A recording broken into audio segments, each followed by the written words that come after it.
Beautiful Monday morning, May 14th, 2018. Another day here, TV3 New Day. As usual, your best breakfast served hot for you to get ready and out of bed to go to work and be a meaningful and participant citizen of Ghana to make Ghana great. I'm not here alone. Johnny is here, but Bright has gone to do his witch hunting activities. He'll be joining us soon, sometime next week. Absolutely. I mean, it was a fantastic weekend. Good morning, Ghana, everybody else. If you're awake, it's a good time to know that you're alive. Welcome. My name is Johnny Hughes. But yesterday was Mother's Day. It was. And our mothers were celebrated. I think I didn't feel the usual pump and pageantry that comes with it, but people genuinely celebrated their mothers out there. And I think that even this morning, some people are still posting, about their mothers. I however, think that we must not just set aside one day to celebrate our mothers. If you know what it means to go through 9 months of pregnancy, sometimes it's extended, and the labor ward, raising children, you want to bath for them, they don't want to bath like AJ, So like yourself. So no, your mother told me that you used to have I didn't like food, so I was forced to eat, but as for bathing, I did very well. I'm not too sure about AJ, so parenting becomes a big thing, and so kudos one more time to our mothers. But yesterday there was a comment on social media, which I agree, that instead of people tweeting and making all the social media hype about their mothers, they actually should pick a phone, make a phone call, because there are children who don't even know or haven't spoken to their mother in days, and yet you think it's okay to just flaunt it on social media because everyone is talking about it. It's important that you have that personal relationship with your mother, because no matter how bad your mother is, the fact that she still kept you for 9 months and delivered you, that alone is a blessing, because others aborted their children. You see, sometimes I think that when people put up those things, it's not necessarily because they want to just flaunt their mothers on social media and leave it, but because they also want to show the world who their mothers are. And not everybody is happy to flaunt their mother. I mean, people go to the labor wards or the theater, they come up, they lose their teeth or whatever, they get a deformity, and suddenly their children don't want to put them out. There are people also living a lie life on social media whose parents, their current state doesn't correspond or correlate with their lifestyle and flamboyance that they exhibit on social media, so they don't want to show. But if you do that, shame on you, because I mean the Bible is clear about it, that you need to honor your father and your mother, and it goes with the promise that you may live long on earth. So I mean, when you try, whatever state it is, I think it's high time we ingrain that in ourselves, that no matter what you've been through, because when you're growing up, Johnny, you tend to appreciate more what your parents did, the sacrifices they went through. Because I mean, handling one child, even as a Sunday school teacher, is a lot of work. And so for people who've had 3, 4, 5, I'm wondering, how do you do that? That is a lot of work. For me, when the first time I ever, entered a boutique to want to buy clothes, so I asked for the price of the jacket, I asked for the price of the shirt, and then when they started mentioning it, they put it together and they gave it to me. I said, wow. When I was a kid, my mom always would like to correspond the colors, a black suit, a white shirt, a red tie, this, that, the socks, this. So it was constant. And that was a lot of money. And I said, Lord, this is just one shopping and I'm already crying. So she's done a lot. I mean, I don't know about AJ, but I know AJ was a troublesome child growing up, but it's okay. He's changed now. I won't deny that fact. I won't deny it. But he met the Lord. There was a lot of truancy in my day. Flipping the wall, and my mom would have to drag me back to school. And I find it difficult to place you in that position, though. I mean, that was way back in primary school. I remember mom was like, taller then. Akwawe or Hame. It's just like, oh, but he's very quiet in school. So you lived a double life. But we thank God your life has now synchronized. I mean, if the mother had decided to just leave him, he wouldn't have been here. So our mothers, we celebrate you. We love you. We celebrate you. Especially Johnny's mother. Yes, my mother, I celebrate. Comfort, I celebrate you. Good morning to you. Look how Johnny turned out. Yeah, I mean, I call my mom Comfort 10 years But if ago. you were truant, you have agreed to that. And I turned out this way. We certainly do applaud your I mother was with my well. mom. I was with my mom on Sunday, and we just. Well, happy Mother's Day. We love you, your mothers. We certainly do. Of course. So you have all the news buzzing with Mother's Day? Of course, I do. So we're taking the news for this morning shortly.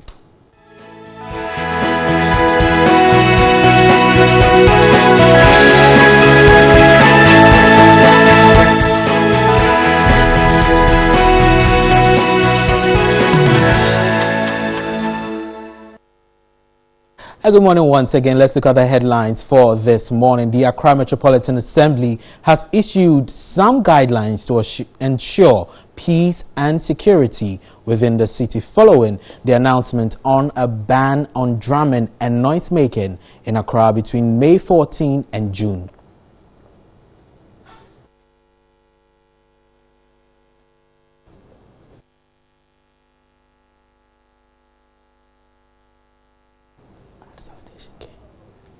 Cholera looms as traders in some markets in Accra disregard Ghana Health Service alert.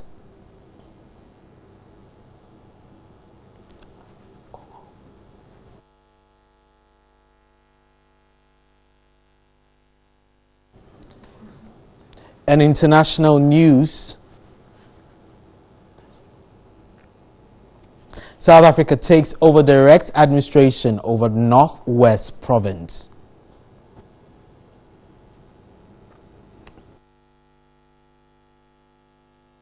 Of these stories and more coming up in the next 30 minutes. Now, cholera looms as traders at some markets in Accra have disregarded the Ghana Health Service alert. The traders blame the Metropolitan Assembly for the insanitary conditions at the market. A report by Catherine Frimpoma.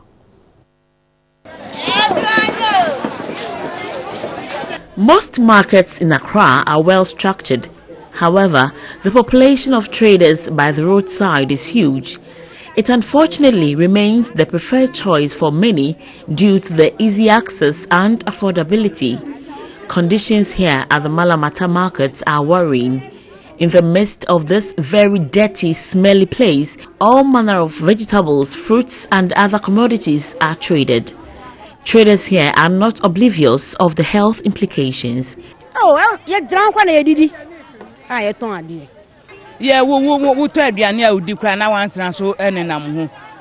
food is always contaminated by flies, but we don't have an option. They blamed the Metropolitan Assembly of neglecting their duty to clear the refuse even though they pay. We pay not less than 10 cedis a day, yet they do not come to clear them. Last week, what dog beba, AMA beba. Into my semala tell you and the cool. Once you are bar. Where do we say? I said, we are tired of this filth here. They gather a lot of revenue from us, but yet they do nothing. Not too far from this is a public toilet. People go in and out, and without washing their hand, they go straight to serve customers. The Ghana Health Service has cautioned the public to ensure cholera is prevented since Ghana will be getting to the peak season, especially during the rainy season. Cholera is an acute watery diarrheal disease that can kill within hours if left untreated. It is caused by eating food or drinking water contaminated with a bacterium called Vibrio cholerae.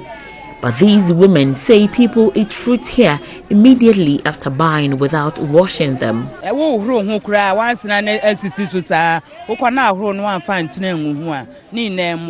The mangoes are exposed to flies. You have to wash with salty water or risk being sick. Cholera can be prevented by improved environmental sanitation, personal hygiene and drinking safe water, and frequent hand washing with soap and running water. Ghana experienced its highest cholera outbreak in 2014 when the Ghana Health Service recorded a total of 28,975 cases with 243 deaths. This indeed is another heartbreaking event waiting to happen. Catherine Frimpoma, TV3, Accra.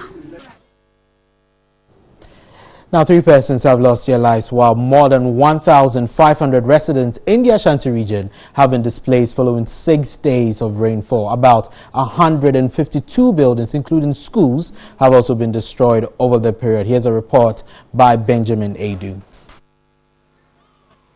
The heavy rains started last Monday.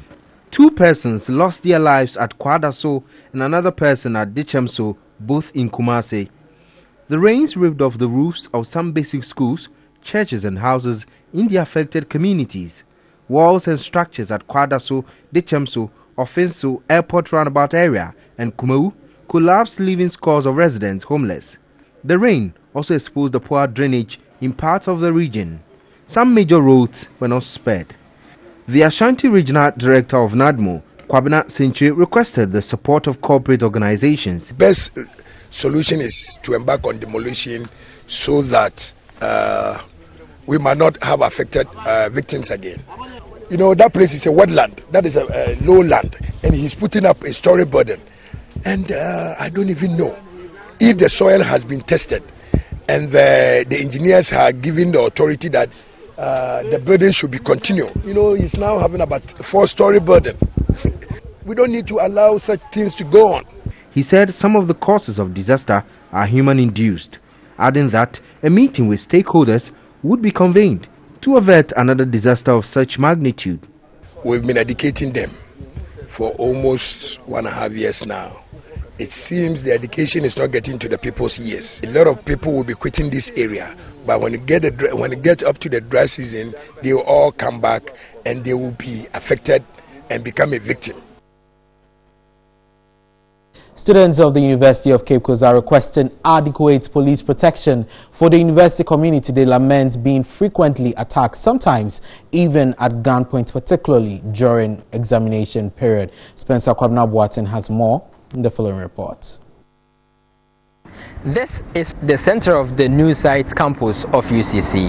On my right is the main library, the Sam Jonah Library. Behind me is the yet to be completed new administration block of the university. And on my left is also the popular school bus road. We have the food market here and a taxi rank also around. But there's no street light here. It is around 10 p.m. and I could hardly see any security man at post at the moment. And so what guarantees the safety of students? After many calls to improve security on the school bus road, the stretch now has street lights. This road connects the two campuses of the university, old site and new site, popularly called Science. Now, in between the two are communities hosting many private hostels, and so it is common to see many students. But the attacks on this road, especially during exams, students say it's just unbearable. Students say despite the street lights, attackers ambush commuters and snatch their belongings. Those who study in the night on campus and return to their hostels using the stretch are at risk. And the guy with the cutlass chased me from that place, so I almost entered my hostel. Then while I was looking back, I tripped and he tried cutting me, but I think it was blunt, so the effect was with the pins, but then the cut was, so he cut me, then he took the phone and then some cash on me. It happened to a friend of mine, like 2 friends of mine actually. Last time during exam, it was the same routine. Students who usually hang around the new site to access internet connectivity are also at risk. At the launch of the SRC Week celebration, the Pro-Vice Chancellor of the university, Professor George Odro, promised management will continue to promote the welfare of students. But the SRC President, Henry Arthur, is requesting the provision of a police station. The government is able to build a police station, then we know that we have a solid or something that is permanent. But for now, all that we are doing is just temporary. Back home in Accra, the AMA has issued some guidelines to ensure peace and security within the city following the announcement on a ban on drumming and noise making in Accra between May 14 and June 14. A statement signed by the head of public affairs of the AMA, Mr. Gilbert Nee Ankara, indicated the usual form of worship in churches and mosques should be confined to their premises, while noise levels are also reduced to the barest limits possible during the period. The positioning of loudspeakers outside the premises of churches and pubs are also banned, while evangelists should cease during the period. The Assembly further cautions the public that apart from an identifiable task force which consists of AMA personnel, the police and representatives of traditional authorities were tasked. Nobody should be seen or found enforcing the abatement of noise in the metropolis. It further spelled out the areas to be affected as the northern boundary dividing Accra from the eastern region, the western boundary that includes Odokpopong, Pehe, Kaswa, and the eastern boundary in the Osu area. It added that residents in villages and towns under Osu, Ingleshi, and Ga traditional councils would all be affected by the ban.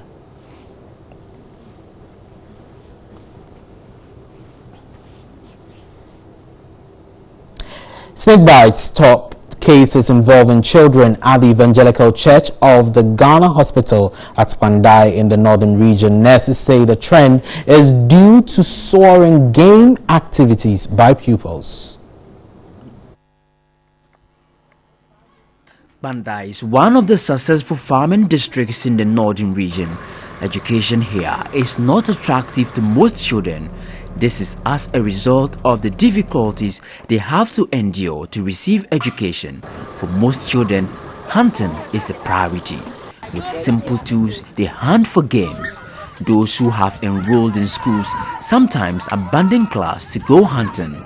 They claim they support their parents with the benefits from hunting. Our parents do not have money. They will go and take yarn and go and sell. The money is not many. Then they should use it to buy books for us. Some parents, however, denied knowledge about their activities. I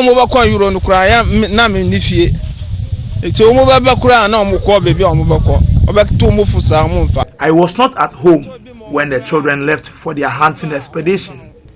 They don't take advice. Assembly member for the Zongo electoral area in Pandai blames parents for not paying attention to their children's development. Some parents, I would not want to say they are not responsible, but they have not given much time to their children's education. This is because you see children going to the bush. Parents will tell you they are not aware, but where has the child left before going to the bush? When the child brings this animal, the child will bring it to the house. Do you question the child, where did you get such an animal? Or where did you get such a thing?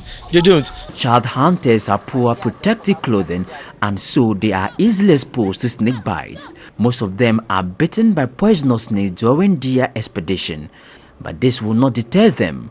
The ECG hospital in Pandai is where most of them come for treatment. The mission team visited the children's ward, and to our amazement, all the cases are from snake bites. Here is a farming area, so most of the time these are the cases we get more than any other condition. The children themselves go to the bush and they say they look for rats. So at the end of the day, they come with snake bites, which we don't understand. Senior nurse in charge of the ward said, though cases are high, they are able to save the children from the poisonous snakes. We have a belief here that snakes kill. When they do that and you don't have the medication, they can die. And mostly, some try with the local treatment before they come. And that is causing the deaths of other people. This was corroborated by the district chief executive for Pandai, Emmanuel Atablata. In terms of snake bite, I think Pandai we are doing well than any other district in the northern region, and that one I can boast of it, and I will say it anywhere without contradiction. District authorities pleaded with parents to ensure the safety of their children. Well, that's it for the news for this morning. New Day continues after the break. Indeed, it's Coco for our God, so just commit everything to Him and you will be well. Let's start off with newspaper headlines. The Finder to start. It says more youth contract HIV in 2017, but the prevalence rate among pregnant women has declined. The president also says government is to use oil cash to create assets. Then concerned lotto agents accuse MLA of rip-off. Then SEC warns public against investing in 10 companies which are under investigation. Then also ex-President Kufuor blames unprepared leaders for Ghana's underdevelopment. Let's touch on Daily Statement, Sure, which also absolutely. says the second lady launches project to reduce maternal mortality. Then investor confidence in Ghana is rising as government raises unprecedented $2 billion Euro bond. Then finally, President says oil revenue to transform the economy. Then also Daily Heritage says Mahama is easy to beat. That's coming from Chairman Wontumi. He brags and he says he wants a Kufuor Mahama 2020 bout. He says it will be easy if the NDC presents ex-President Mahama as their candidate. Then Amnesty International also explains its stance on the UEW brouhaha. And then finally, government issues 410,000 CDs to stop the sale of Ganasco cars. That is a pending issue. Then the Today newspaper also says a cop is in trouble over 10,000 Ghana CD chop.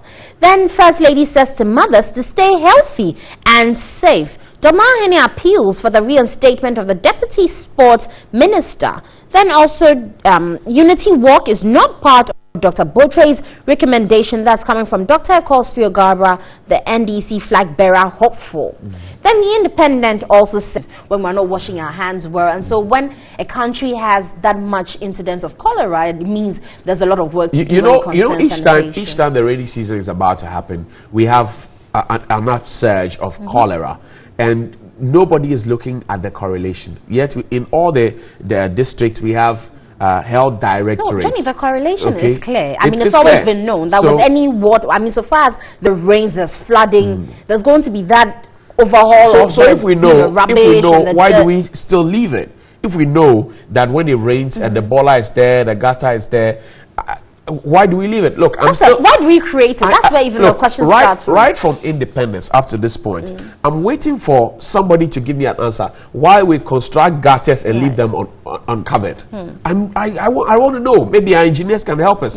All our gutters, just say for a few, all our gutters, right from Dr. Nkrumah's time to President Akufo-Addo, we construct gutters and we leave them open. Well, I would want to believe that it was open because when we close it, then we can't have access to clean it. But in opening it, we don't even clean it. So what really was the point? The places where the gutters are closed, they can't clean it. No, they don't even put rubbish in the first place for them to Do we know why we have a hydro department? Do we know what hydro is? There's so many questions unanswered, but the truth is cholera alert is being issued because we are in the rainy season. What are you going to do about it? Make sure you prevent yourself from contracting cholera because it is a deadly disease. But let's go out there and see what you have to say.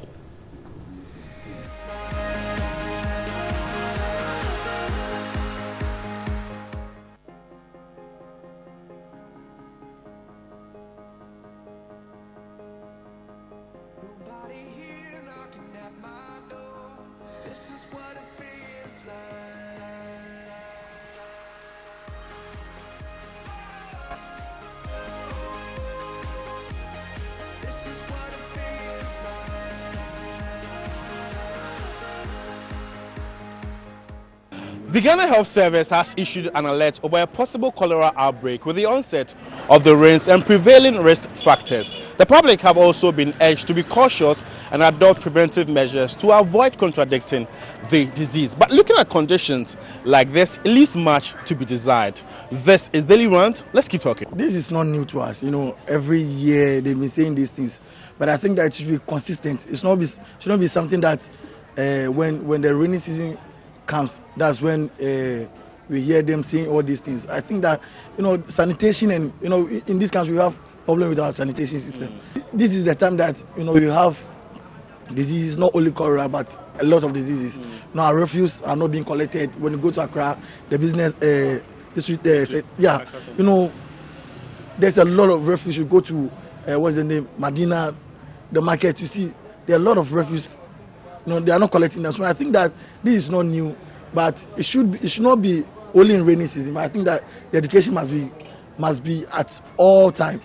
We Africans, we Ghanaians, we are used to always talking about the problems, always just mentioning about the problems.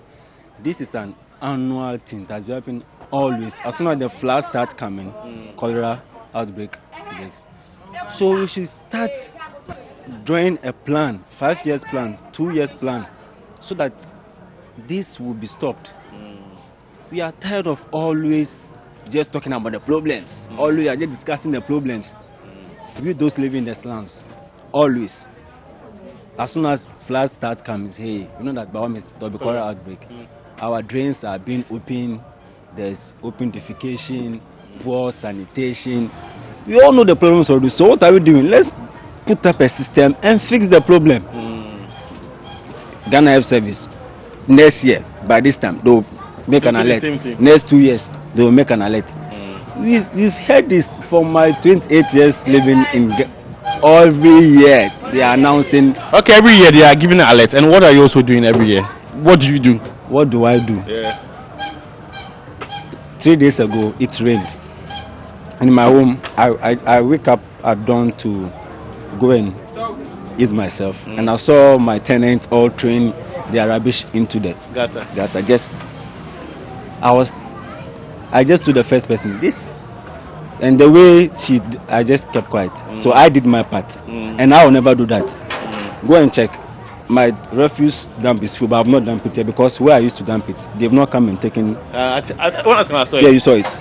But because it's rained, if you check, 90% of all the household, they've all emptied their refuse dump the big gutter into the drain, but I haven't. Okay. So I'm doing my part in my little way.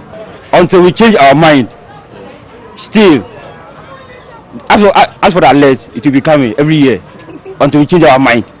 If somebody is doing something wrong, we can't say a hand over there. What I say.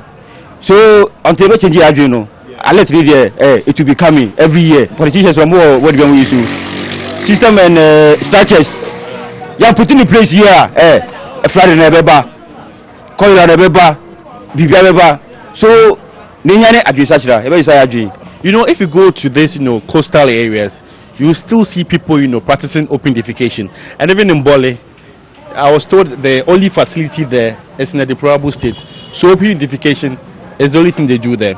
For me, I fear the outbreak would emanate because we still practice what really brings cholera. What do you think? And I'm telling you, see that fine, like my brother said, that we need to change our mentality. Fine. This is another thing. We always say cholera alert. But do we do these things every day? The NCC, what are they doing? What's their work? NCC is an authority that tells that every day they are cashed up. They don't have money to operate. So until they are given, let's say, enough budget or funding, yes. So if we have a body that is supposed to educate us, both electronic, manual and everything, you understand, and they are not having finances, and the government sits and watch the Bola minister, what is he doing? Honestly, I don't see what he is doing. He just take money, fast salary. So this is the government that has created a new portfolio for that. Don't you think they also believe that it's high time we tackle sanitation? And so let's get this portfolio to handle that. Oh yeah, they have, but the thing begins with attitude now. Our attitude. Since you've not made our mind that most of us are still doing things in the traditional way, our attitude, still this is what's going to happen. Now, I think we should start having a mentality that waste should be a resource.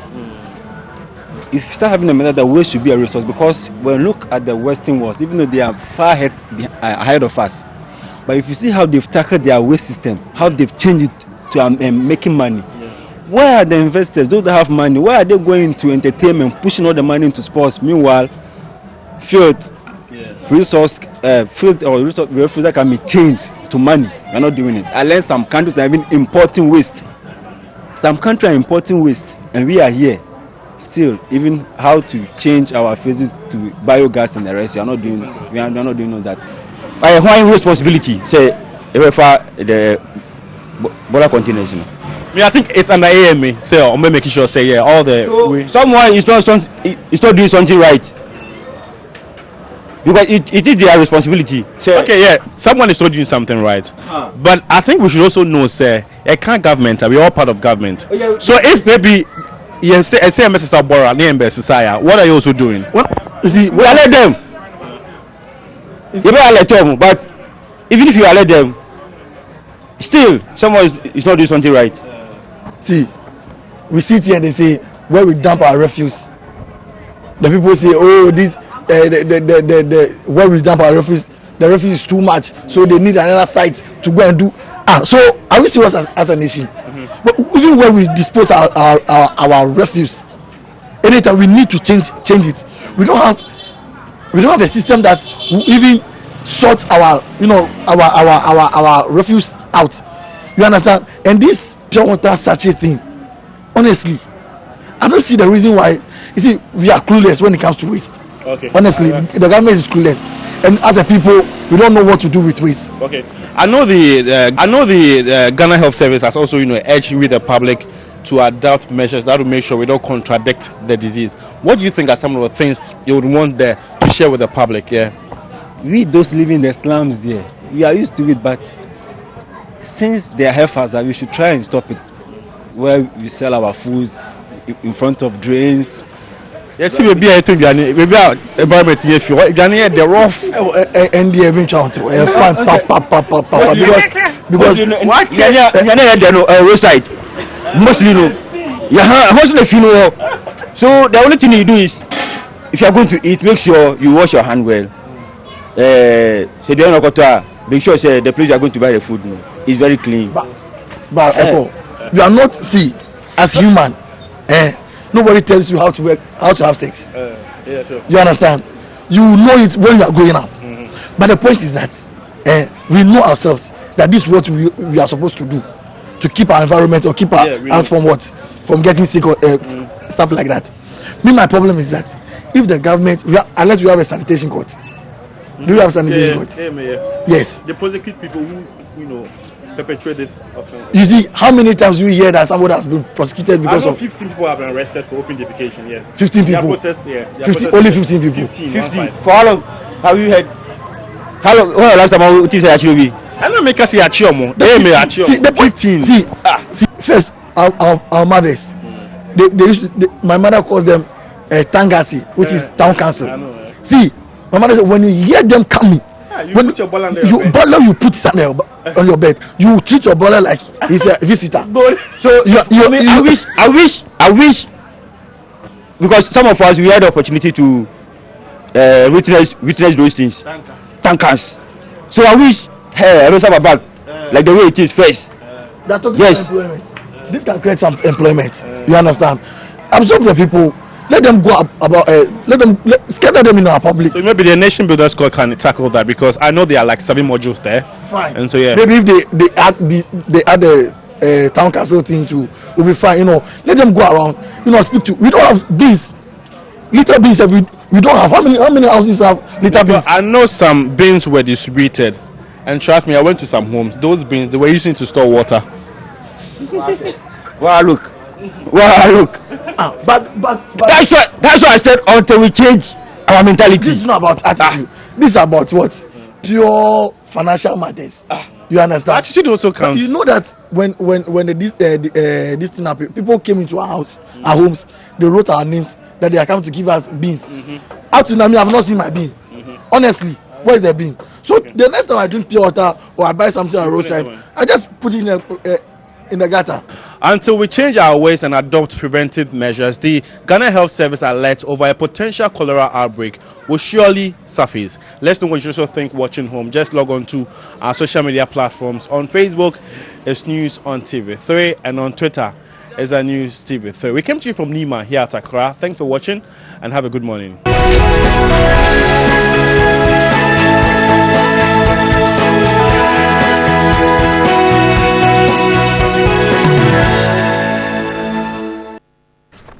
Welcome back. Let me introduce you to the front pages. Unity Walk not part of Boche's recommendation, according to the Today newspaper, and cop in trouble over 10,000 Ghana cedis chop. Stay healthy and safe, according to the First Lady.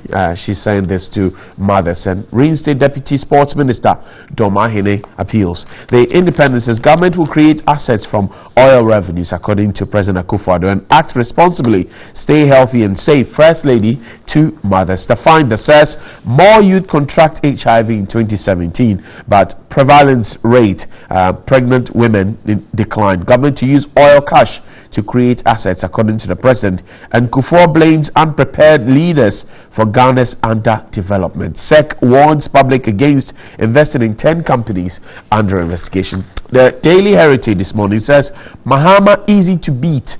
Wontumi brags, wants a Kufuor Mahama 2020 bout. And Amnesty International explains stance on UEW Brouhaha. Government issues $410,000 to stop sale of Ganasco cars. And maybe finally, the Daily Statement says Second Lady launches project to reduce maternal mortality in the celebration of Mother's Day. And investor confidence in Ghana rising as government raises unprecedented $2 billion Euro bond and oil revenue to transform economy, according to the president. My guest this morning, we're expecting Felix Kwakye Ofosu, is a former deputy communications minister, but in studio with me at this point is lawyer Ejapa Mesa Andrew. He is the MP for Second D in the Western region. Bobo, welcome. Good morning. Thank How you, you doing? brother. How did the weekend go? Well, I was out of town briefly. I see. Over the weekend. Mother's Day too. We celebrated Yes. Mother's Day. Well, my mom is out of town. Okay. Of course, my kids celebrated their mother. Okay. You know, so we went to church together. I like that. I have strict limits for defining Mother's Day. Okay. I don't think my wife is my mother. It's okay. You know, so my kids They celebrated their mother. You were and I able to celebrate celebrated okay, my your mom. mother I as well. spoke to her. Okay. You know, and of course there are several other mothers that I have in my life. Right. You know, it was a pretty interesting day yesterday. I see. Let's start off. The president has spoken last Saturday. He was at a London business school, and he was talking about the fact that the oil revenue must be used to transform the economy, particularly in the funding of the free SHS. He believes that, well, we are fairly new entrants, but we must be able to use our oil funds judiciously, not to end up in people's pockets. What's your initial reaction to this particular? Because I'm asking because it's become like a rhetoric. 10 years ago or so, I remember when the oil came up, President Kufuor at the time said, President Mills repeated, and we're still down the same lane. Is this anything that will inspire hope, this speech? Well, before I begin, let me just say good morning to cherished viewers this morning, and also to take this opportunity to commend His Excellency the Vice President, Acting President of the Republic, for the enormous work that he did in relation to the review of the mobile interoperability system, such that this country has been saved a whopping $996 million. Because you recall that our brothers in the NDC awarded a contract to Sipton for about $1 billion for the setting up of the mobile interoperability system. Subsequently, following the change in government, His Excellency the Vice President led a team that reviewed the entire process, and he has successfully led the implementation rollout at a cost of $4 million. Tells you that's been contested. Well, I've heard people. I want us to have that conversation when Felix arrives.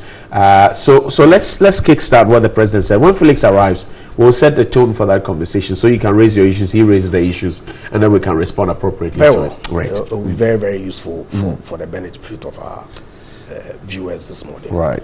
Yes, His Excellency the President amply stated over the weekend that he believes that we should not allow ourselves to go the route that gold did to this country, where we basically exported raw material that did not necessarily have the needed impact, or did not make the needed impact in terms of our development agenda. And that he believes that industrialization is the way to go, and that this new discovery that we, Ghana, have made, relatively young entrants in the oil space, should invest in the processing of our oil industry or petrocarbons by setting up petrochemical industry in this country, so that we'll create the needed jobs that would drive our economic growth. And of course, he indicated that in so doing, we necessarily need to also develop our manpower. Right. And that he thinks that as a country, the most useful investment that we can make, in addition to all the things that we are doing in our industrialization space, is to invest in our human capacity. And so we're going to use some of our oil revenue to fund the free SHS education that every single corner of this country is benefiting. I think that it is the most equitable deployment of that natural resource that the good Lord himself has gifted to this country. And I think it's in the right direction. But this is not the first time we have heard something like this. In fact, previous presidents before our current president have said a similar thing. Some analysts have said we are suffering from the Dutch disease, where we are now focusing just on the oil, like we did when we had cocoa, like we did when we had gold and other resources. What do you think about that as well? Well, His Excellency President Kufuor did not have the benefit of commercial production of oil. It is Prof. Mills, of blessed memory, who had the benefit of commercial production of oil. And of course, the immediate past president, Mr. Mahama. Right. I think they commenced some work in that regard. Of course, we all know the Ghana gas processing plant that was set up essentially to process our the associated gas liquids at Atwabo. Of course, beyond that, not much was done. His Excellency has clearly indicated that we're going to set up a gas feedstock in the western region to drive our industrialization agenda. And I know on authority that a fertilizer plant is in the works that clearly is going to deploy some of our gas to, as it were, manufacture the urea that is needed in the manufacture of fertilizer. So yes, there's been talk in the past.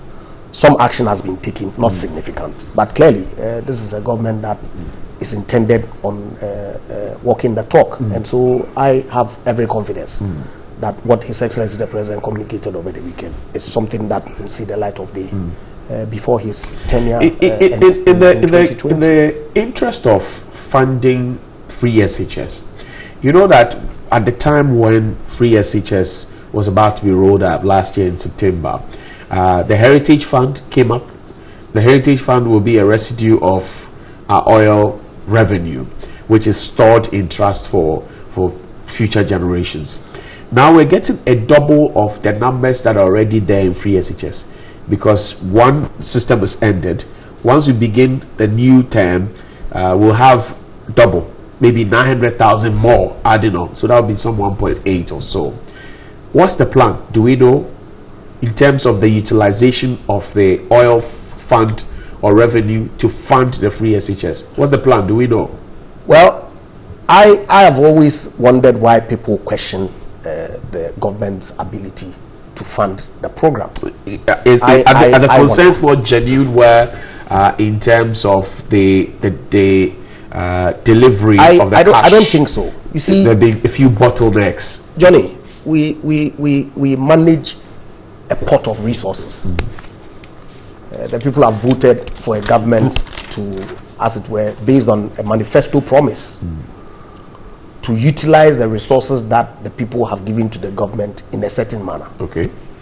We have an X amount of money. We say that, look, going forward as a country, we cannot afford to allow 90,000 Ghanaian children to drop off annually. Because in 10 years, you'll be getting 900,000 Ghanaian children who really are not prepared for any meaningful work out of school.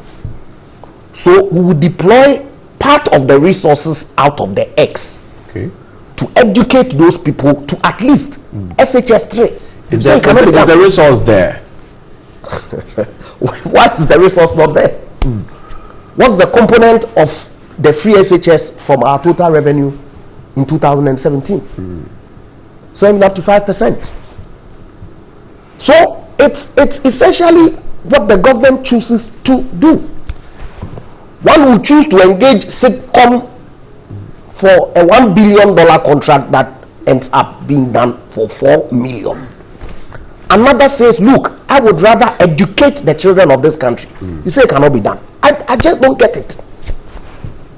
That the monies that were expected by the schools to handle some of the things that were promised, for example, food, accommodation, dining, and other issues, had become topical conversations. Are there no genuine concerns? We can have concerns about the implementation. And of course, we all live in this country. We all know of the challenges that were associated with the initial rollout of the free SHS program. Right. And nobody is going to deny that it was incident free. Of course. Because we all heard it. We all saw it in the newspapers. But are they recurring? And even if they do, are they not being addressed? Of course, with every program, it's possible that there may be some hiccups here and there. But the commitment to fund this thing is there. And various sums of money come into the pot, including our oil revenue, including receipts from gold and other things, including tax. And government is saying that, look, all the amounts that come into the pot, I'm prepared to dedicate a certain quantum to educate our children. The naysayers say it's not possible, cannot be done. It's going to cripple the economy, it's going to do also. It's just realignment of your priorities. And if government deems the free SHS as a top priority, and he has demonstrated clearly that it is, I fail to see how anybody would conjecture that there will not be funding for the project. I don't get it. You think that people are just being naysayers for the sake of it? Just for the sake of it. Pure politics. That's what it is. Because, well, they wish they could do it. They had other priorities. And so, you know, lip service to it, did something that had the semblance of free SHS, which clearly was not. And this government is committed to do it. And it is doing it. So, look, you earn an income at the end of the month. You know, it's as if they make it seem as if some resources ought to be conjured from some place to fund the project. Government is giving resources by the people. Just like you and I earn a salary from work. Right. You can choose to either invest in a property, buy a land, develop, or spend every weekend at Afrikiko. It's a matter of choice. Absolutely. Out of the X amount of money that comes to you, you choose to deploy it in the manner that is befitting. This government is saying that in the allocation of these resources, the education of our children is paramount. And so I'm going to put sufficient sums of money that is given to me to fund that activity. You say it cannot be done. I mean, what does it mean? All right, I thank you very much. And you can join us with your comments, 050-823-5228. That's our WhatsApp line. We're still expecting Felix Kwatso-Fosu. He's a former deputy communications minister in the erstwhile administration. He will speak on behalf of the NDC. But in studio with me is Andrew Ejapa Mesa.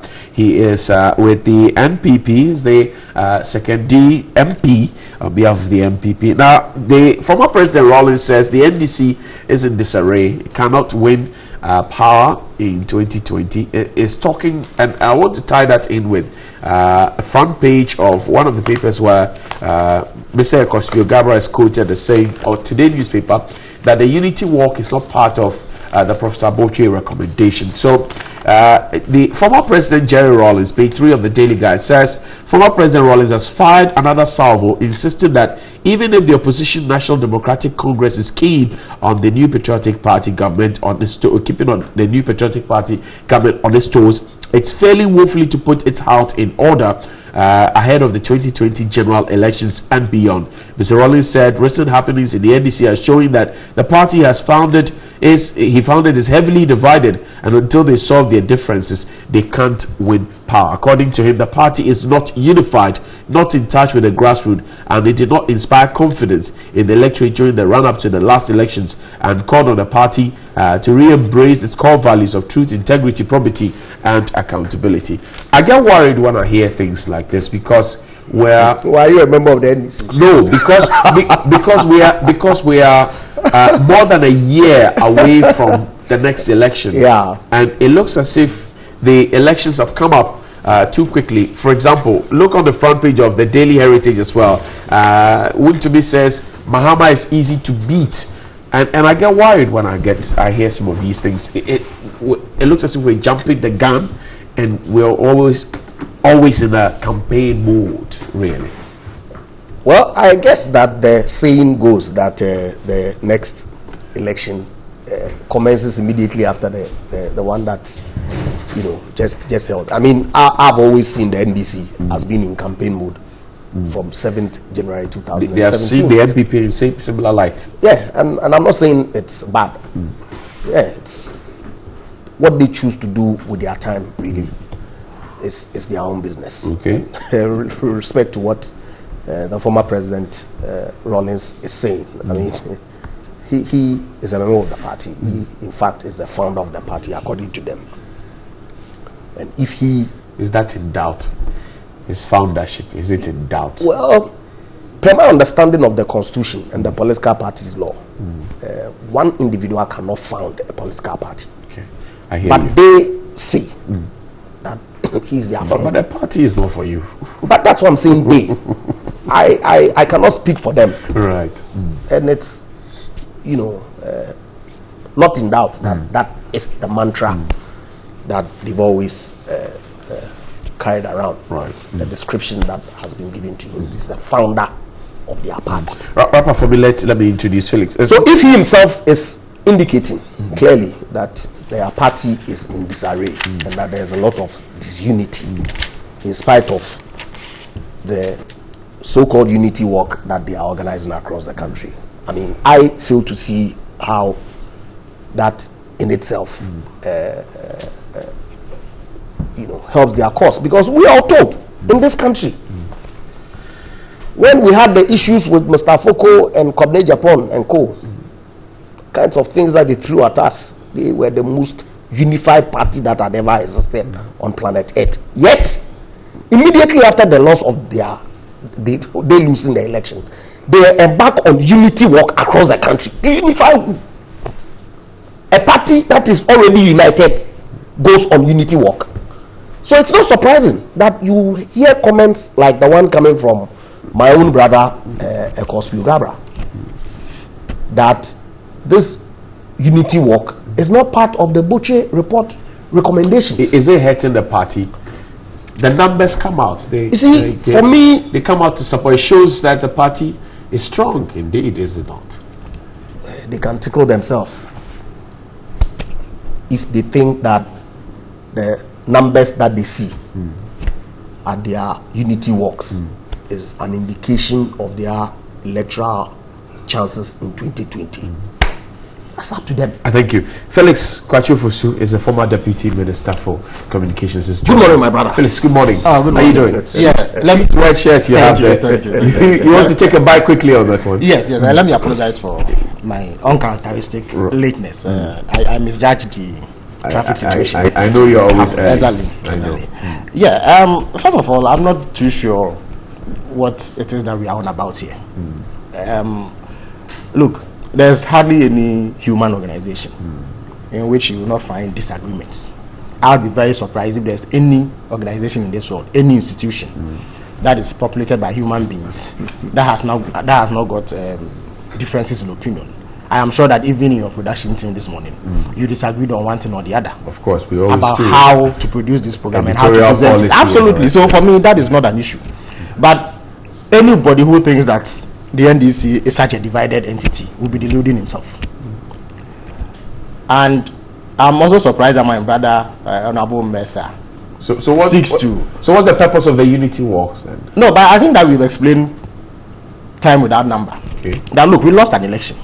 There was a need to instill a sense of confidence in our grassroots. There was a need to whip up enthusiasm.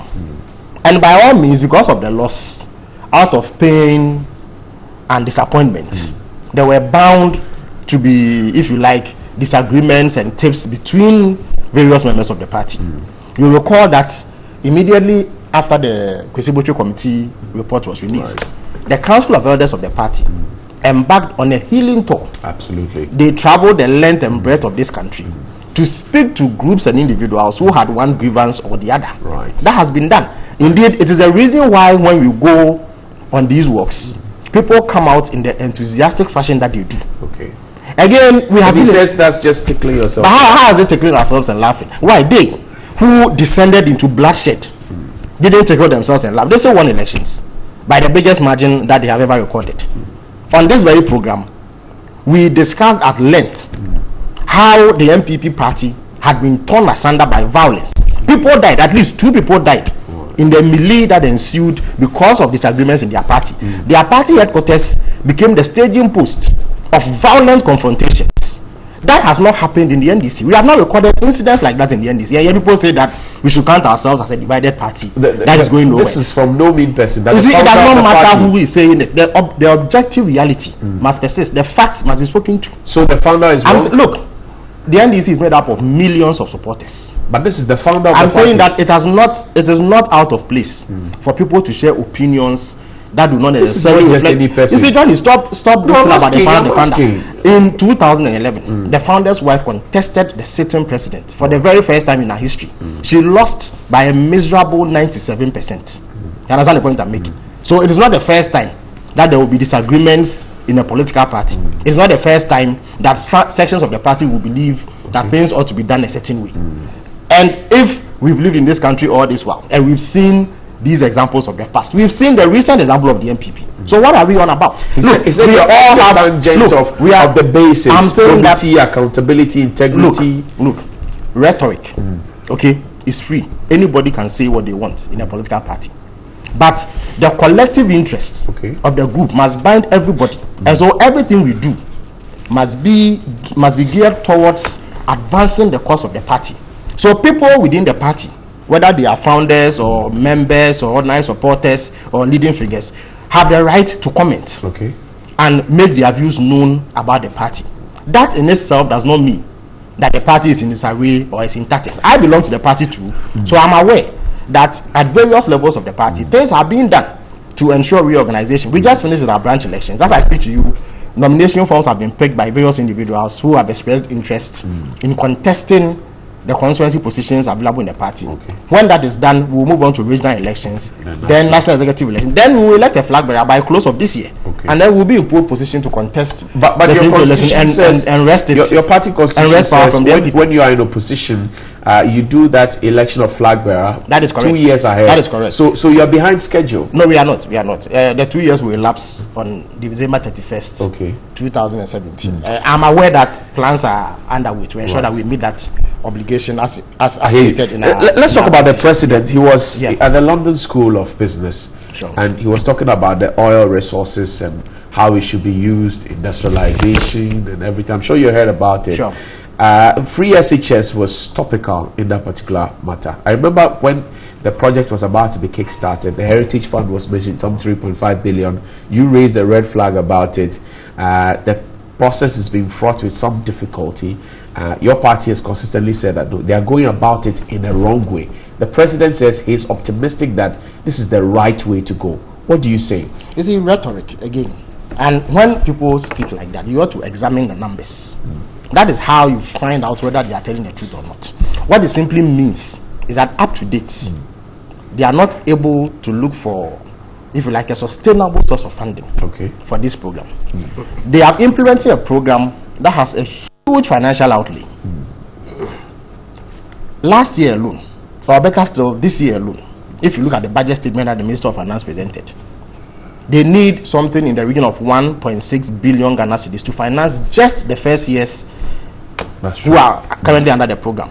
And then those who will come in September this year. our entire oil proceeds from 2016 was 711 million Ghana cedis. Indeed, we had projected to get about 1.4 billion, but fluctuations in the price ensured that we got 711 million Ghana cedis. He said we're not doing enough to industrialize. No, I beg your pardon. I'm not sure that in 2017 we got anything significantly different from that figure. So even if all that money was poured into free SHS, it would be insufficient to take care of the expenses of the first year students alone. The projections don't show that we are going to double oil production anytime soon. He says if we industrialize, you see, why if we don't send raw products and we refine them. That is rhetoric. Nobody has put a gun to the president's head not to refine raw products and send them out before starting this program. So it is not the rhetoric and mere repetition of platitudes that resolves the problem. I am examining the numbers. Right. What is the basis for the confidence that the president wants us to have in him? That merely because he has mentioned oil, that is the panacea to the problem of funding. Right. Look, in any event, the oil revenue that we generate, its disbursement is regulated by law. The Petroleum Management Revenue Act, or law, if you like. It says that every year 70% of it should go into what they call the annual budget funding amount. Absolutely. You cannot dedicate all that money to just one expenditure item because there are competing demands in various sections of the economy that need to be developed. The rest go into a heritage fund, and then the other goes into a stabilization fund. That's true. Both funds are regulated by law. The heritage fund cannot be touched. The stabilization fund is also regulated by law in terms of how it ought to be dispersed. Right. So if you put confidence in what the president has said, you will be left disappointed. First of all, the money would not be sufficient to take care of the about 2 to 3 billion Ghana cedis that will be required annually if all three cohorts were to be admitted. Has the president or the government not proven by this first stroke of students that they are able to there are significant problems. Right. Look, I am not happy. They acknowledge them. They say they have. Yeah, but you see, I don't know why you accept this level of mediocrity. A government is going to implement a program. Right. It is fully aware that there will be serious challenges that will undermine the quality of education that our children ought to have. Look, when you send your child to school, you don't do that out of fun. You expect that a certain quality will be imparted to him in terms of the instruction and tuition that he's receiving, so that when he grows, he will be able to make a meaningful life for himself and contribute towards national development. Right. We've sent children to school, and because the monies we have are not sufficient, they have been condemned to squalor and are living in horrible conditions. In the not too distant past, they were afflicted by horrible diseases. Some of them have come home with bed bags. We've seen them lie under trees. We've seen them sit on gallons and cement blocks to receive instruction. We've seen them crowded in examination halls such that the quality and integrity of that exam is severely compromised. And these are children who have to compete with their colleagues everywhere else in the world. There are places in this world where you go and find 10 students sitting in a class. Here we've pushed about 80 students to sit in one classroom, and we are happy and applauding. It didn't start today. Yes, but if it didn't start today, any government that comes to exacerbate that problem needs to be condemned and not applauded. That is why we told them that a gradualist approach was the way to go, so that by the time that you implement it fully, you will be in a position in terms of resources, in terms of logistics, to cater for the demand that will be created. And I'm telling you that don't place any measure of confidence in what the president is saying. Because if you examine the numbers, they don't back the claim that he is making. The amount of money we get from oil, even if we were to put all of it into funding free SHS, will not be sufficient to take care of all three cohorts. The second point, Johnny, is that education in Ghana is not restricted to the SHS level alone. Right. Indeed, there are about 4 million children in basic school, as I speak to you. That's correct. Who also need to be funded. There are tens of thousands of Ghanaian youth in the universities, in polytechnics and other tertiary institutions who also require funding. Get Fund will take care of them. Get Fund gets approximately 750 million Ghana cedis every year. To make matters worse for Get Fund, they have actually capped it. So not all that money goes. After the capping, they've done something they call realignment. So they are going to use Get Fund money to go and pay teacher training allowances. So that is how come till date they are unable to build even a 3-unit classroom block anywhere on any campus in this country. So if you examine the figures and the facts, it does not match what they are saying. All they are doing is mongering hope. You understand? Using rhetoric using rhetoric and platitudes to assuage Ghanaians. But they are doing great harm to our educational system because of the lack of preparedness and results that they don't have. What do you say to the fact that the NDC is being pessimistic? How it been? Look, we've managed this country not too long ago. Looking at the free SHS. No, we've managed this country not too long ago. Right. You recall that on many campaign points that they made, we cautioned that the things they were saying cannot be matched with the reality on the ground. When they went screaming, one district, one factory, we are almost 18 months into the administration and not a single factory has been built. Only last week or so, they were applauding themselves for signing an agreement with a Chinese bank. Not that they were cutting short or commissioning a completed project. So they were applauding the signing of agreements. Meanwhile, there are several agreements gathering dust on various shelves in ministries, departments, and agencies. They came touting one district, one dam. Sorry, one village, one dam. Right. 18 months into the administration. Show me where a single dam has been dug. We're told that plans are far advanced now. You have 4 years to build thousands of dams. 18 months down the line, you've not even built one, and you're telling me about plans. When the president went to a Kumfi and said that 51 factories would have been constructed or at least started by November of last year, what went into that pronouncement? Why did the president say that when he was not sure of where money was going to come from? If you relate this to what other government officials have said, you get the impression of a government that was clearly not prepared. They simply rolled out promises to the electorate. They had absolutely no idea or inkling how they were going to finance those projects. They come into power and they are scrambling all over the place and making claims that are even inconsistent with the reality of the ground. They've raised a 2 billion euro bond recently. Well, first of all, is that an achievement? Where they give some money to do something. First of all, that also defeats one more campaign pledge, that they were going to harness domestic resources to finance our development, that they were not going to borrow. But the money is here regardless. I beg your pardon. First of all, that money will be pumped into paying existing debts. Okay. And $750 million out of it, they say, will be used to finance the budget. That is euphemism, a euphemism for consumption. First of all, it's not the first time that Eurobonds have been raised in this country. When we were in power, we raised about 3 or 4 Eurobonds. At what rate? It doesn't matter the rate. Look, the rate doesn't matter. No, I beg your pardon. In 2013, we raised $1 billion at 7.8% coupon rate. It is only 0.02% lower than what they've done. It is an insignificant difference. So, in any event, Cote d'Ivoire, at the same time that they were on the bond market, raising 2 billion, Cote d'Ivoire raised 2.1 billion at 6% coupon rate. Even Senegal has done it recently at a much lower coupon rate. So it's not clear what they are touting. Indeed, what they are only celebrating is borrowing, the very thing that they say they will not do. Have you also asked the implication of that on our debt stock? Today, our debt stock, Ghana beyond aid, it's a mirage. Well, Ghana beyond aid, and you've only going to sign. You've gone to sign an agreement with the Chinese company to give you aid to build factories. Ghana beyond aid, and you've gone cap in hand begging investors to buy your bond so that you have money to develop your country. And you are telling me about Ghana beyond aid. Okay. So please, the sloganeering of this government must not get anybody to be excited about them until we see the development they promised, until we see the things that they said they would do take off. We need to be cautious when they go and speak. So in a nutshell, oil revenue to the uninitiated may sound like a massive windfall that government will use to finance something, but the figures, when you go into them, show that it is not sufficient to do what they are saying. So perhaps the president and his team should come to the table with more sustainable sources of funding for this program and convince the Ghanaian public why we should still have confidence in them after saying all those things in opposition and failing to do them once they've had power over the last 18 months. Bobo, so you're commandeering slogans. Interesting. And nothing is happening. The free SHS is not happening. And the figures are not figures are not helping. The free SHS has it not been implemented? Do we have a plan for the second batch? Are the children not in school? I'm asking you. I don't answer questions, I only ask them. We're having a conversation. Yes, I don't answer questions. It's a give and take situation. No, me, I don't. You can ask Felix a question, but not me.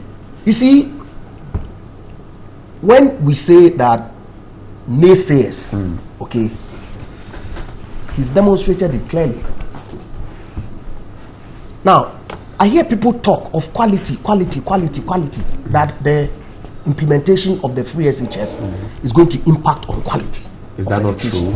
You see, what is the free SHS? It's a government scholarship. The content of the education hasn't changed. The teachers who teach the subject haven't changed. But then hold on for me.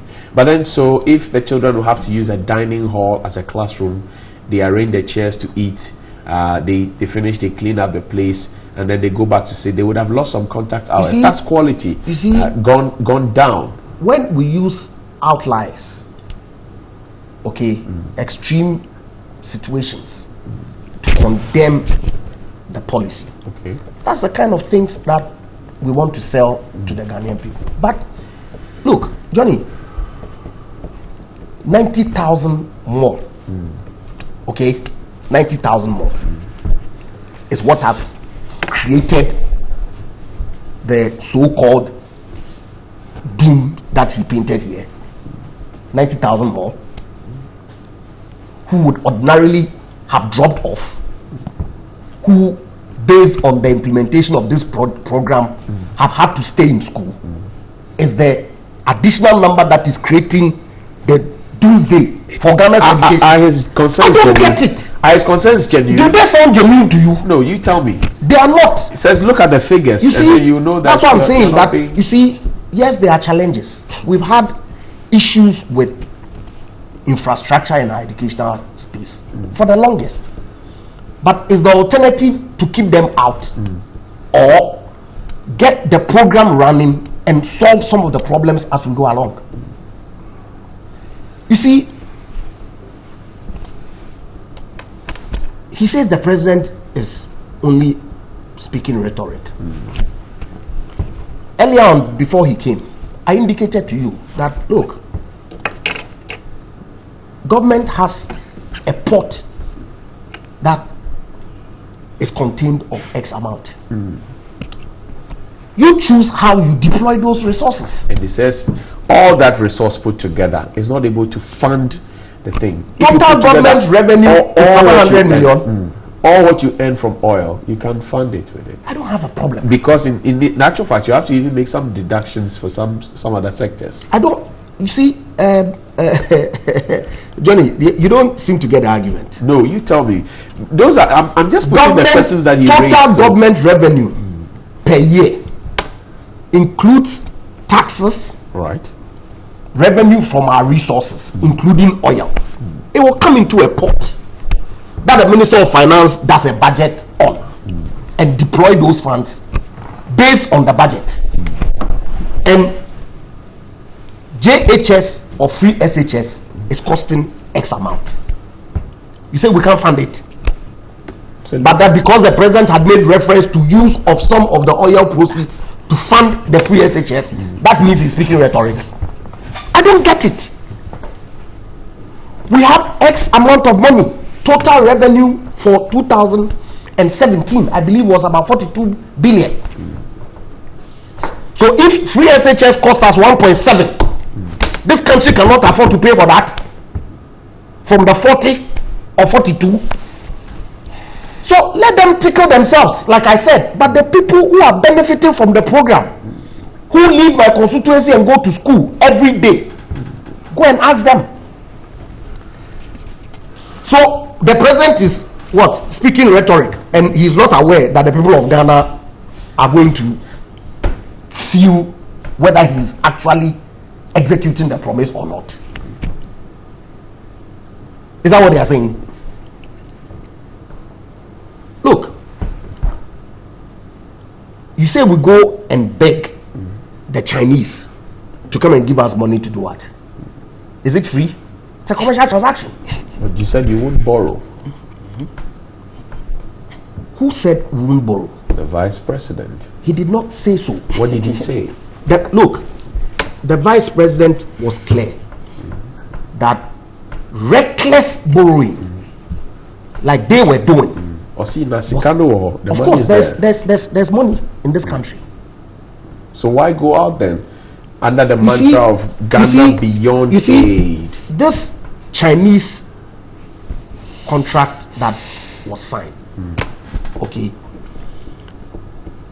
is an arrangement. If you recall, last year when the vice president went to China and came back, China Exim and then Ghana Association of Ghana Industries, okay, have gone into an arrangement to provide AGI with the support of some 3 or 4 banks who participated on to lend $2 billion to support the One District, One Factory initiative. Now it's taken a while to fine-tune the details. That has been done, and the funds are going to come following the execution of the agreement. Do we have a problem with that arrangement? Private sector that you're borrowing. That's a concern. You see, it's not a government debt. That you are borrowing, Chinese, and that the repercussions years down the lane. The Chinese arrangement is not a government debt. So what is it? I indicated to it's you leverage. That AGI, okay, Association of Ghana Industries, and the China Exim, okay, is what is doing this arrangement. Wrap up for me. So you see, we talk, they say it's cheap, okay, and of course, I mean, if you're in yours opposition, or his? His. Okay. If you're in opposition, it's easy to speak the way you're going about today.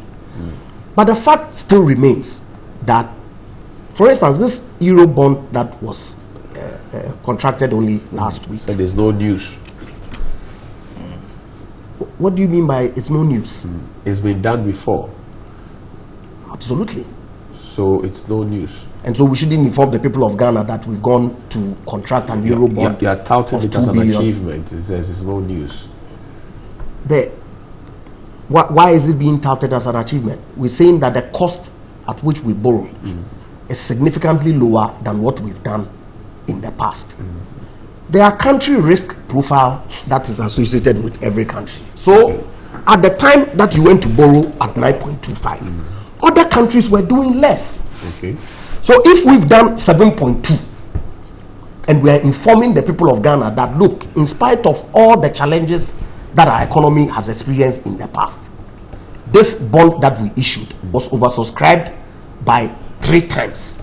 In fact, the people who put up bid for in excess of 8 billion, but government was prepared to take only 2 because that was what we had sought approval to do. Okay, and these are going to pay off in part expensive debt that you contracted.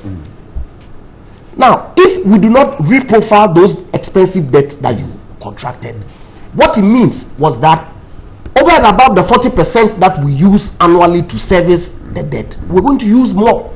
So you borrow to pay debt and then we still owe. Is that it? You see, of course we owe as a country.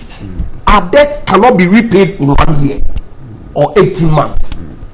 It will take time.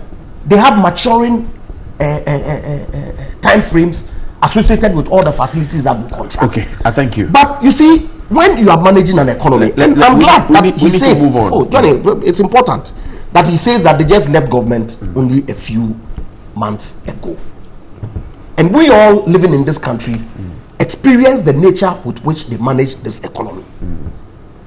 Prior to he coming, I was making reference to the Bank of Ghana transaction, right, where they contracted to award $1 billion contract to this Simpton or whatever the company's name is for a program that has been implemented for way less.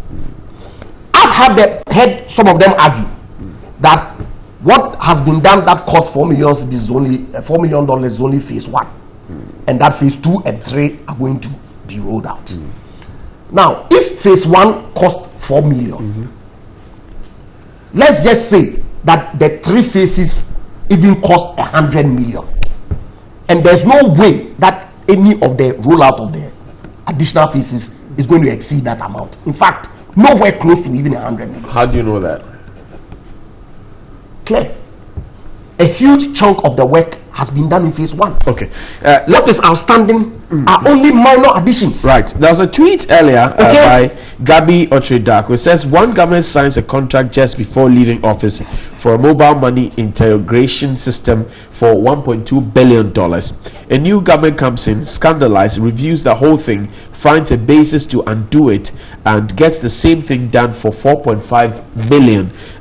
This is Ghana under NDC and under NPP. Mobile money interoperability comes with a photograph of 3 special people: John Mahama, the former finance minister, Felix. Well, Gabi has been peddling a lot of falsehood. But these figures, I'm sure you see these figures. First of all, Gabi has been peddling a lot of falsehood.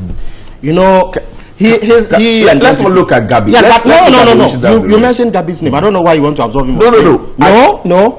Gabi is the nephew of the president of Ghana. Felix, hold on. No, there's nothing to hold on. Felix, hold on. Why did you mention him? Hold on. I'm just saying that this is a tweet I saw. Yes, so you mentioned it. So it must be the subject of discussion. Let's not discuss the individual. No, let's discuss the individual must be discussed. He's going to put the picture of 3 individuals, right? He's going to put the picture of 3 individuals. That's what those individuals, blood doesn't flow through their veins. Their image and credibility does not need to be protected, but Gabi's must be protected. No, I'm saying he's protecting his image. Yeah, so once you didn't have a problem, right? Putting out his tweets and indicating that he's posted people's pictures. You shouldn't have a problem. His name is mentioned. I take it back. Don't take it back. I'm saying that I'm going to speak to the substance of the matter. So let's speak to the substance. I'm saying that Gabi and the vice president and the rest of them talking this way are peddling falsehood. It is one of 2 things. Either they don't understand what they are talking about, or they are being deliberately mischievous. Fact. The Bank of Ghana, and definitely the government of Ghana has not paid 4.6 billion to anybody to do mobile money interoperability. That's the point I'm making. The Bank of Ghana is an independent entity. Indeed, the law. What is funny? You are a parliamentarian. Go and check the Bank of Ghana Act. The law, which was amended in 2016 or I think 2017, 2002, Section 2, says that they are not subject to the direction of any authority. That's the point I'm making. What that means is that you don't need the instructions of government to undertake the activities. So the Bank of Ghana, on their own volition, engaged an entity to do more than just mobile money interoperability. That is a falsehood that the Vice President, Gabi, and everybody else in the NPP is peddling. They create the impression that agreement was just so that you can send mobile money across networks. It is false. What the Bank of Ghana contracted that entity to do was to do a comprehensive payment system for Ghana, including interbank interoperability, so that checks can be cashed, so that you can do payments abroad. No, that's not what Gibbs does. If Gibbs does it, why did you have to do another one for mobile money interoperability? So you don't understand. It's relative to the banking that I'm saying that Gibbs does that. You have your take. I'm saying that it is false if they tell you that money went into just mobile money interoperability. Okay. Again, the government of Ghana or the Bank of Ghana was not going to pay a dime. What they have done rather is that they're going to take government money to give to an entity $4 million to do something that the government of Ghana was not going to pay a dime for, because the person who sets up the system after he finances it was going to recoup it through tariff and charges that were not going to be higher than what are currently being paid. When you send your mobile money, they are rather taking government money and put it into a project that was going to be executed on a much larger scale without government adding a penny. So then what was holding the NDC from launching and inaugurating and making this? No, but the thing was ongoing when they came to power and abrogated it. In fact, because of that, the people have taken the government of Ghana to international arbitration in London. Indeed, there's an IOCO draft report in this matter. IOCO looked into it. They didn't make any adverse finding. Do you believe that the MPP that hankers after such triviality would have sat down for 2 years and done nothing if indeed there was any wrongdoing in this matter? IOCO has looked into the thing. They've given the thing a clean bill of health. So how then does the Vice President and Gabi and everybody else in the MPP come and create the impression that something wrong had been done? They are just peddling falsehood. What they want to do is to deceive the public into thinking that something has happened that actually has not happened. So I beg you, what do they stand to gain from propaganda? You know, they are fixated. They have an unholy fixation with using falsehood to taint the NDC as corrupt, so that when they go to elections and the horrible performance they are putting up comes for scrutiny, people overlook that and go and vote for them anyway. It is an unholy obsession with lies and propaganda. That is what they are about. Weren't we here when we came to sit here with my brother to talk about Mary? Aren't you intrigued that 8 months after an MPP parliamentary committee looked into the matter, they are unable to produce any report? Look, let me tell you on authority that there is an opinion from the Attorney General in which he says that there's nothing wrong with their Mary deal. And yet the same Gabi, I'm telling you, I can give it to you if you want. The same Gabi and Dr. Baumia were shouting from the rooftops that their Mary deal was corrupt. I am telling you today that the Attorney General says there's nothing wrong with it. Indeed, the Energy Minister wrote to her to seek her opinion because he had stopped payments to Mary. The Attorney General has told him to resume payments because it is illegal for him to do so. And that if the people were to go to arbitration, will be found wanted. So they make these noises on platforms, and yet when push comes to shove, they are found wanting. I am challenging them today. Let them make the Yoko report into the thing public. This interoperability thing. If they are confident that what they are saying is true, and let them tell the world whether what they have done is what was going to be done by the Bank of Ghana. So that poster you see is nothing more than the product of the unholy obsession that they have with peddling falsehood in order to look good. But there are things that he said about free that I need to do. Well, no, let him have a bite. Oh, no, but he had a bite on this one. He has not had a bite. I can't but you need to allocate the time fairly. No, hold on, Felix. You have spoken for 4 minutes. Oh, Johnny. Allow Bobo to have a bite of when I spoke about free he came back to it, but he said things. Then he delved into the interoperability thing. You hadn't even tabled it. Oh, but you came late. So it is only fair that I correct a misimpression that he created. Allow him so that we don't confuse our viewers. Allow him to have a bite on interoperability. But he started. He spoke about it. He jumped onto it. I want to anyway, fine.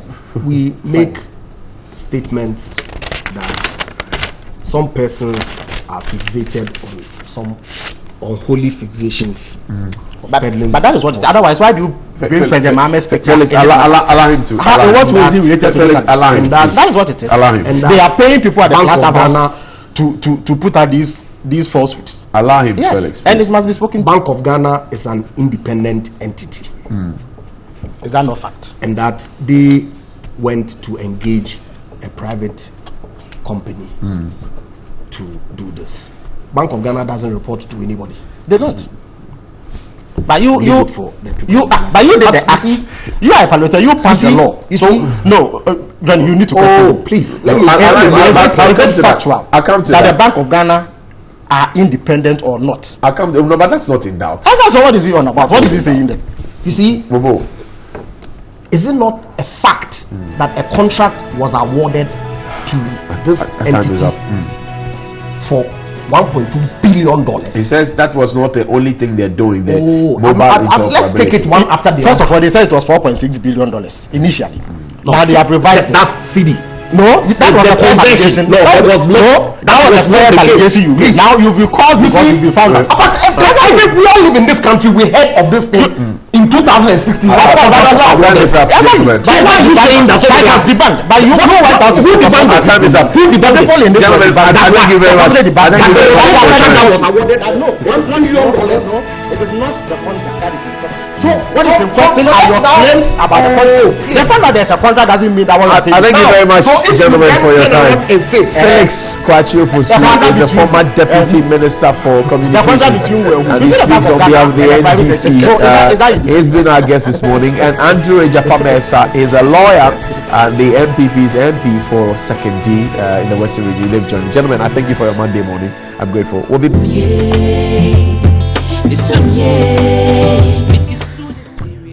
wonderful song there by award-winning Becca. And let me use that opportunity to say happy birthday to Frank Nchibo of the Ghana Police Service. You are a corporal. That's from Kwame Ajimabeko. And also to you, Sandra Papo. It's your birthday today, David Ashite says so. And belated one to you, Joanna Bano of the Ghana Education Service. Now, we're told that the Ministry of Gender, Children and Social Protection has admitted that it's failed to enforce the laws criminating begging due to its deplorable condition of many people living on the streets. But as the ministry says, it's embarking on an aggressive program to rid the streets of about some 60,000 street children and beggars destitute. What exactly will be the position? Take a look at this A particular report by Nana Ekia Mensa Abrampa. My colleague shares more. A casual look at the streets, traffic lights and intersections in our cities reveal a disturbing phenomenon, an overwhelming rise in the population of beggars.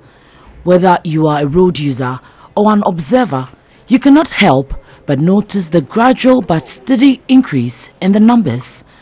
For some children, mothers, the disabled, and even the able-bodied, begging on the streets now seems like a career, day and night. Like street children and hawkers, the safety of these beggars, usually the physically challenged, is worrying as they are unable to move briskly and avert vehicular accidents. Another dimension of the begging factor is the influx of foreigners. They can be seen on the streets of the cities and in social places such as the malls and traffic intersections. Young boys and girls, usually from Niger, aggressively pursue pedestrians in search of money, and their parents sit and watch them as they beg for alms. So a day, how much money do you get? Yes. The whole day you get 10 cedis? Yes, I think so. So you can get 10 cedis, she can get 10 cedis. You can also get 10 cedis. Yes. A day, all of you can get 100 Ghana and give it to your parents. No, I go take the money and chop. I go give them small one chop. The Accra Mall area is gradually becoming a hub for businesses, especially traders in the central business district. But another common phenomenon you would cite here are beggars and destitutes who have taken over the footbridge as well as the main area around the mall. Now, Section 2 of the Beggars and Destitutes Act bans begging in Ghana, making it a crime which is punishable by imprisonment or a fine. The big question is this law still applicable, looking at the numbers springing up by the day? We don't want to start using it now because they may have some peculiar situations. It may be that their families are poor. It may be that they don't even have the home at all. So after we've done all these things and we have educated them to ensure that they understand that they don't need to be on the street and somebody will resist being on the street, then we can start talking about implementing the law. Being a deeply religious country, Ghana is noted for being charitable. It is therefore a common sight to see some of these beggars exploit the religious obligations of giving. They sing hymns and ask for alms in the name of Jesus Christ or Allah. During Ramadan, a period of sober reflection, prayers, fasting and charity for our Muslim brothers and sisters, the concentration of beggars in predominantly Muslim communities shoots up significantly. This, Sheikh Arimiya Shaibu, spokesperson for the National Chief Imam, describes as worrying. I have seen people so disabled physically, armless people who have been able to find a dignified way of survival. What it means is that it is not dignifying to beg. Whatever the people give you is not dignifying. If they deny you, it is even more less dignifying. So therefore, the human being is a God-given dignity given to him, that he should not lower himself below the dignity God has given to him. The Ghana Revenue Authority insists beggars on the streets are not taxable by law according to the Income Tax Act 2015, Act 890. However, with every peso taken by these beggars, there is growing debate on whether or not they should be taxed. I found out that most of the beggars have bank accounts and other stuff, so they also withdraw money, so they save and all of that. So I think that's a business on its own, although it's not registered, but that's a business. So I think, in my view, I think they should be taxed. And what's the foreigners? They are not ready to do any other thing apart from beg. They give birth, they do everything, but they don't work, and it's something. The Department of Social Welfare, under the Ministry of Gender, Children and Social Protection, says with the data collection process ongoing, plans are in place to incorporate these street beggars. The Operation Get Off the Street is not only about street children. We are looking at Kaya, we are looking at the destitutes, we are looking at persons with disability, we are looking at 300,000 people that we want to take off the street. We have the budget, it's about 15 million Ghana cedis. That's my colleague Nana Akia Mensa Brampers report out there. Now, if you have been traveling from Kaswa all the way through Dodowa, you'll find them at every single spot. It's becoming a worrying trend. I keep asking, what's our social protection policy? But a happy birthday to you, Mubarak Chakora, here at TV3. You're part of our online team. It's a big fat birthday for you. And also to you, Bleobi Isaac Annan of the 2002 year group. Happy birthday to you. We'll be back with some more. Dr. Esther Odura Ofe Abuajik is the steering committee chair of Star Ghana. She's taken a seat already. We'll have a conversation with her after this break.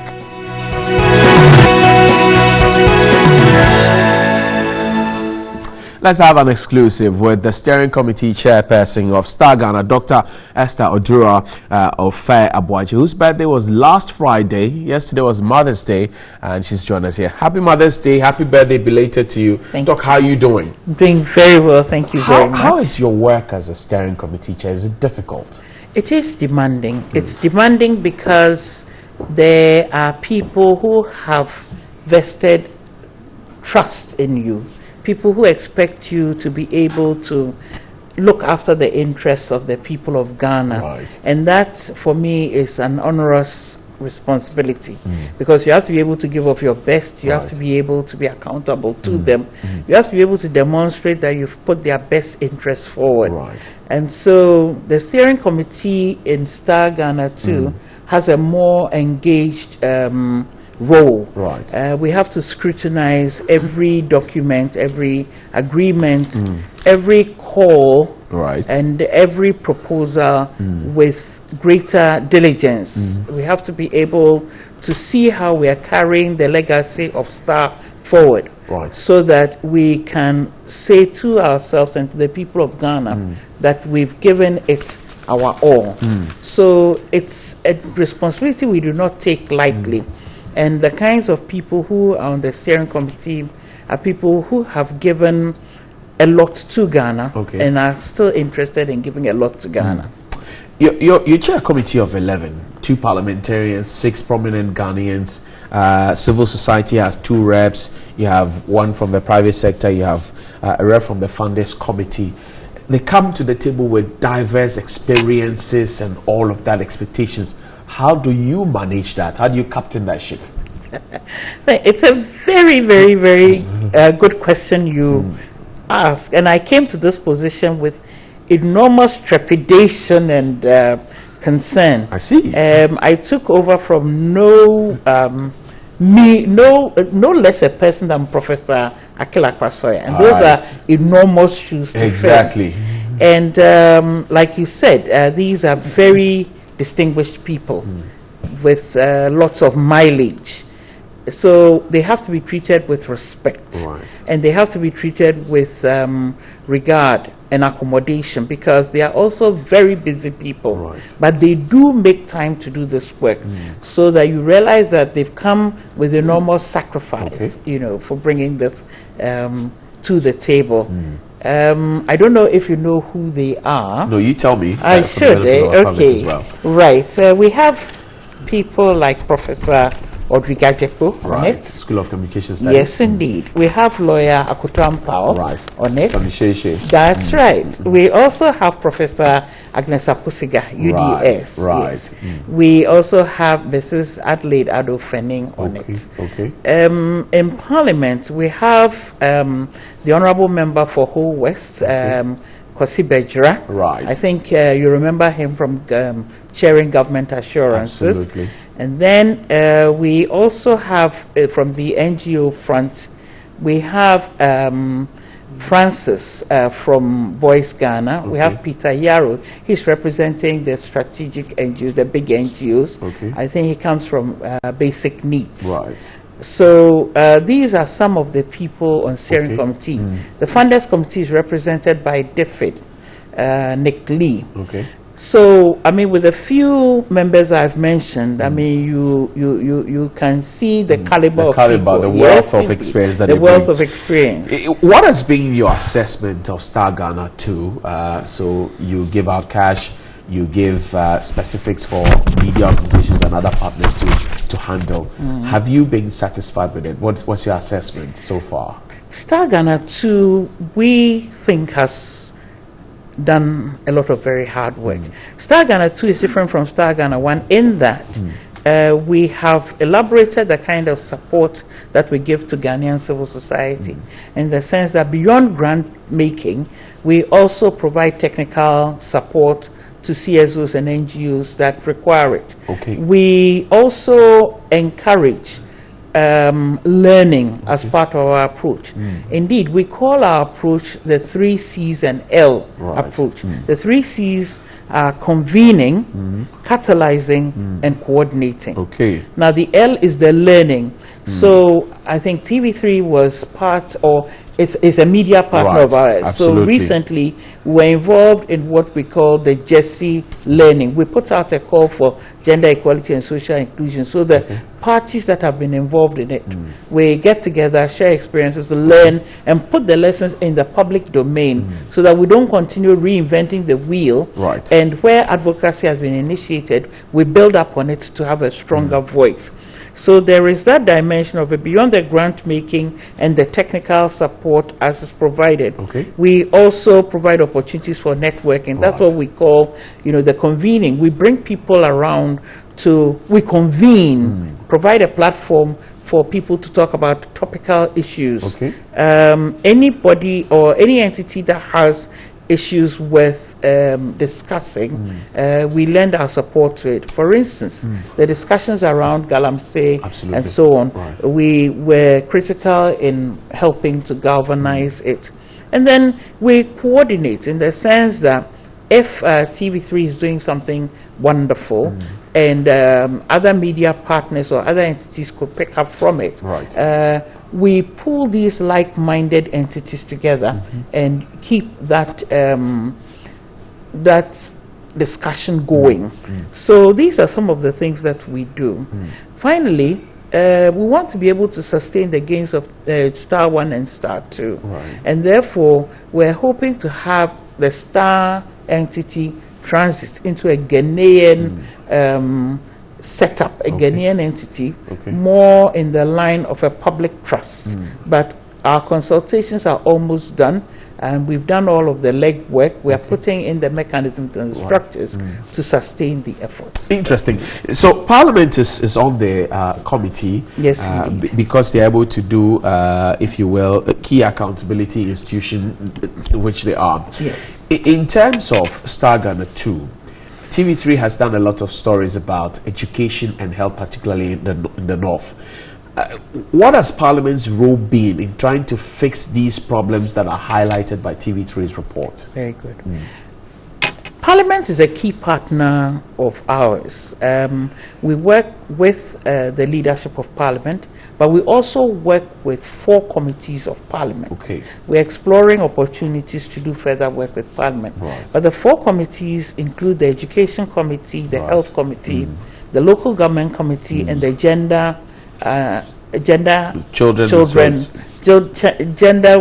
and Children's Committee. Yes.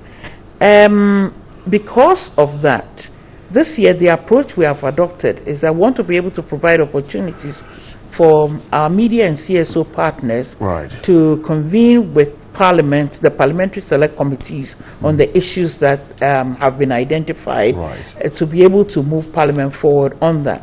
Now, our select committees recognize that they can't be on the ground all the time, and it's more efficient to pick up what civil society has identified and has picked up on, to run with it, to do the necessary background assessments, to do the relevant advocacy with their colleagues, to follow up with governmental agencies, especially as part of their budget oversight, to examine how these issues have been taken account of. And if indeed these entities, duty bearers, do not have access to that information, then the parliamentary committees will facilitate access to what their CSO partners have done. But prior to coming into this position, you come with a great wealth of experience from the Local Governance Institute, GIMPA, and all of that. One of the arms is also to ensure that we have decentralization, because at the base we'll have the DCs, the MCs, everybody else. From where you sit, what do you see to be the big challenge? Why TV3 keeps highlighting some of the problems that we see? It's a very important question. Just veering off your question a bit, Star Ghana is going to launch a local governance call later this year. Okay. That way we will be able to identify some of the micro level as well as macro level issues around decentralization. TV3's Mission Ghana has done a lot of work, particularly in the area of rural education and the health stream, as you rightly put it. Part of the issue or part of the problem is our ability as a nation to decentralize properly and to equip the local authorities to deliver on public services. Why is that so? Well, because we haven't been able to integrate basic services delivery into local governance effectively. We've held onto it at the center in the name of standards, in the name of resources, and in the name of lack of capacity at the local level. But one famous gentleman said to me that if it were an issue of capacity, half the countries in Africa wouldn't have gotten independence. So that we have to start somewhere. Education decentralization must take root. It's about providing solid, good, high-quality basic education.